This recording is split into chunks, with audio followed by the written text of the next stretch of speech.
చాలా మంది దగ్గరికి వెళ్ళి ఈ మార్తా హోముల గురించి మేము నిర్ణయించుకున్నాం. మా బాధలు చాలా చెప్పాం, ఎవరు కూడా పట్టించుకోలేదు. ఎంతో మందిని వేడుకున్నాం.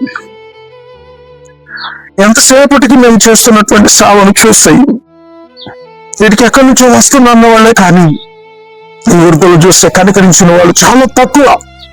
కానీ మార్తా హోమ్ అనే ఫేస్బుక్ ద్వారా కొంతమంది మిత్రులు వాళ్ళందరికీ మనసారా చేతులెత్తి హృదయపూర్వక వందనాలు తెలియచేస్తున్నాను. వాళ్ళ పుట్టినరోజు, పెళ్లి రోజు కార్యక్రమాలు, అన్నా మా పేరట ఒక రోజు ఒక పూట భోజనం పెట్టండి, టిఫిన్ పెట్టండి అని ఎంతో మంది అక్కలు, తమ్ముళ్ళు, చెల్లెళ్ళు మార్తా హోమును ఆదరించారు. వారికి నా హృదయపూర్వక ధన్యవాదాలు.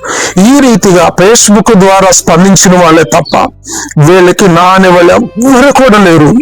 నా అనే వాళ్ళు ఎవ్వరు లేరు. చాలా మంది నన్ను అడుగుతా ఉన్నారు, మిత్రులారా. ఇప్పుడు నేను మీకు ముఖాముఖిగా తెలియచేస్తా ఉన్నాను, ఏ ఒక్కరికి వీళ్ళకి ఆధార్ కార్డే, రేషన్ కార్డే, అసలు వాళ్ళు ఎక్కడ పుట్టారో పెరిగింది తెలియనటువంటి వారికి పెన్షన్ ఎవరిస్తారు? ఇది అబద్ధం అయితే వాళ్ళ ముందే మాట్లాడుతున్నాను కదా.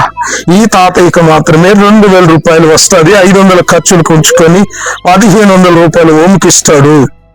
ఆ 1500 రూపాయలు తప్ప ఏమీ లేదు. ఆ 1500 నుంచి అతను వైద్యానికి కావచ్చు, సోప్స్ కావచ్చు, ఏం జరిగినా కూడా మళ్ళీ మార్తా హోమ్. ఇంకెవ్వరు కూడా లేదు. వీళ్ళ కోసం 3 ఆడపిల్లలు పనిచేస్తారు, 2 పురుషులు పనిచేస్తారు. వాళ్ళకి జీతమే 56,000 రూపాయలు మార్తా హోమ్ చెల్లించాలి.